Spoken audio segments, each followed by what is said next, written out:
Resistance training for hips, and I'm only doing hips today, but you can apply this to almost anything. First of all, I like to use tubing for resistance training. I also like to use the Aqua Strength ankle cuff. And I find both of these work well in the water. This concept works on land too. So don't worry about water equipment if you don't have it. Anyway, I would begin by putting this tubing around my knee and then having the ends come out and attach it to a railing or a person or something that's going to resist. Now, it's just superior to the knee joint so that when I pull down, it's going to make resistance. I'm not actually going to use it today.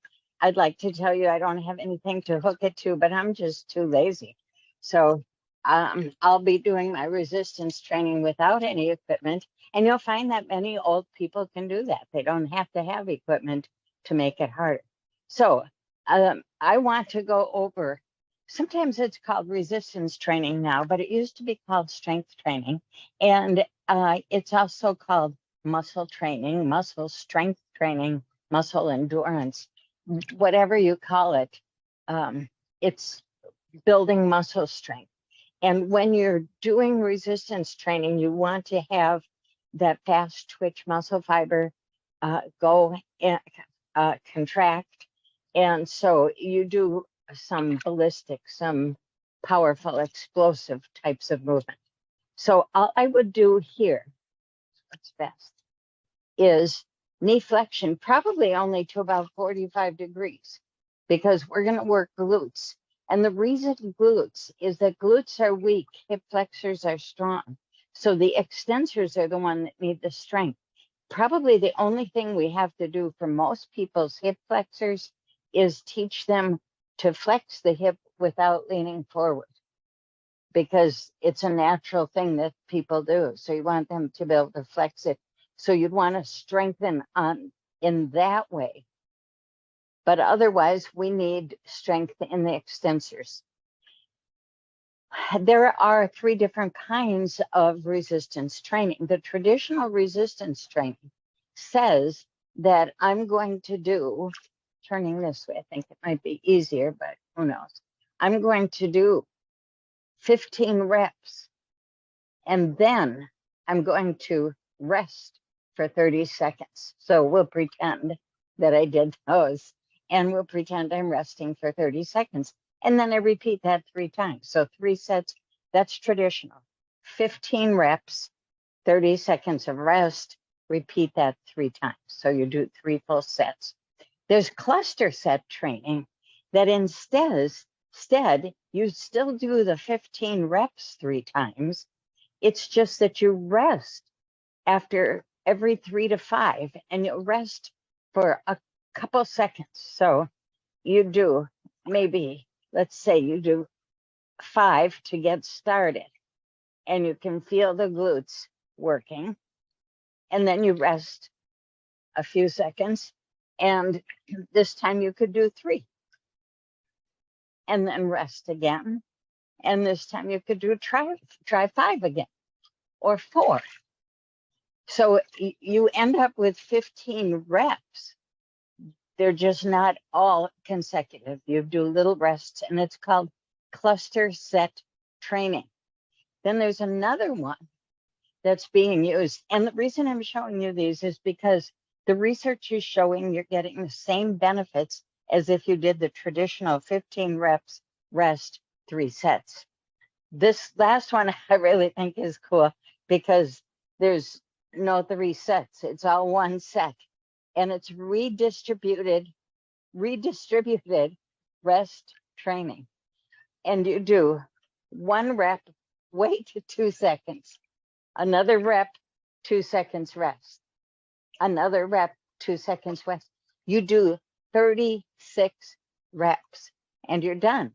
So in traditional and cluster set training, you do 45 reps. In this one, where you rest between each one, you only do 36. But the benefits in terms of muscle recruitment, in terms of muscle strength, in terms of overall work is the same. So I think it's a really interesting one that you might want to try with some of your clients or on yourself. Then I want to show you about the equipment. First of all, I had the tubing just superior to my knee and held in front. And I was only suggesting about 40 degrees of flexion, because if you start at 90 degrees, lots of people will go, they'll have a lot of accessory muscle recruitment. And what you'd like to, if it's really the glutes, it's just the glutes. There's nothing else on the body moving. It's only glutes. So start that way. Start with only about 45 degrees and zero in on glutes. The other thing I found is that if I start with 90 degrees, people have an excessive lordotic curve. We don't want the work to radiate up into the low back. We want the work to stay in the glutes. So we start out, this is just a progression that you can use. Start out with 45 degrees, tubing above the knee. Then keep the tubing above the knee, but straighten the leg. So now you've got a long lever and it makes it harder to do the extension here. And you've still got the tubing there. Then if you still want to make it harder, you can move the tubing or the Aqua Strength cuffs to just below the knee. Now, here's the thing, when equipment goes below the knee, particularly in the water, you have to watch for excessive knee extension. So you might put this tubing below the knee, but then keep the knee slightly flexed as it resists. So we're gradually moving the resistance lower away from the torso, because the more proximally placed the equipment is, the harder it's going to be. And eventually you would move it down to the ankle with a straight leg and have them work from there. So equipment placement matters. Watch for the knee. It's just a caution, but it could be a major one. Also watch for that low back. We're working glutes. We're not working low back. And it's one of the problems glutes have, is that low back has been doing their job for them. Another thing I found is slow motion. If I make clients do it, and they can start with a little push, but then they have to go slow,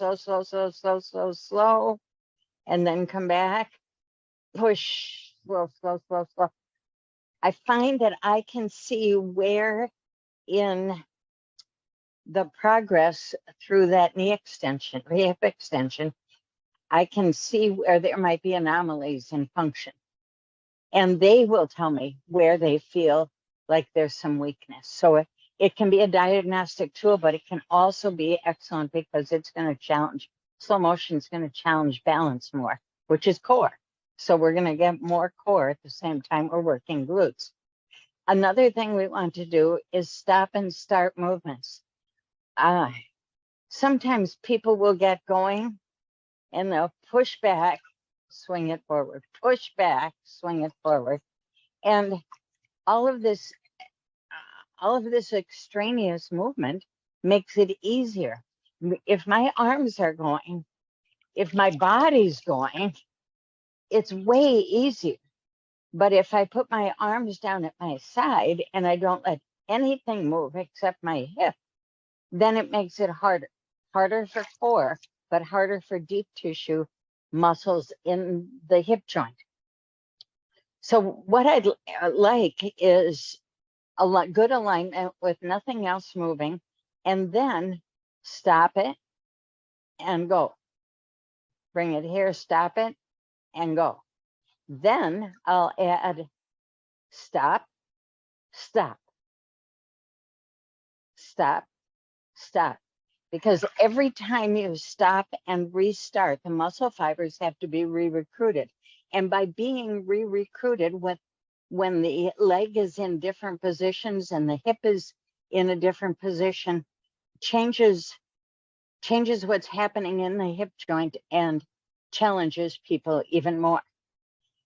The other thing you can do is increase range of motion so that you have them lift their knee way up and then make it come down. But again, you really, really have to watch for extraneous torso movement and also work moving up into the low back. Then you can do those same hip. This is focused only on hip. You can do those same exercises with hip abduction. Use the tubing around the ankles or use the aqua strength and effort here, effort on the way out. But it's not effort like this. And it's not effort like this. It's effort like this. Then, so work abductors, then work adductors, pulling in with power, but without anything else moving. Then you can work internal, external rotators. And I do this with the knee flex. I believe most people do, is that you put tubing here and pull in or use the aqua strength and push out one or the other or both. I usually do one or the other. I keep the knee flexed because what I found is that otherwise they have to bring the straight leg across and out.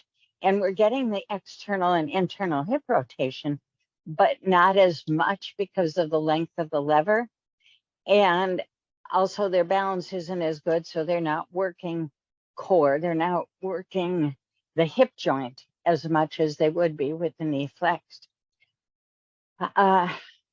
One other thing I found is that you can cross midline if you want. You can play with this. So if you're doing only internal rotation, then you can go out here as far as you can while maintaining alignment and then pull in with gusto.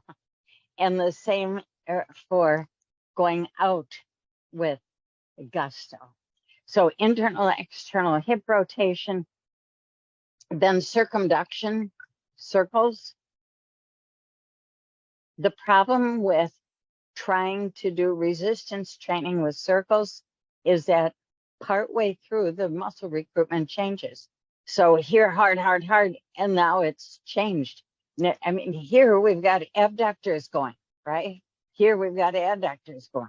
So you can do it with an aqua strength ankle cuff, but tubing won't work here because sometimes you'll be helping the movement and other times you'll be resisting.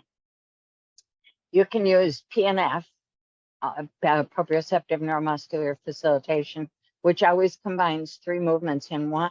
So here we've got hip flexion, internal rotation, and adduction. So 3 movements, and we can work this, or we can work external rotation, adduction, abduction, and extension.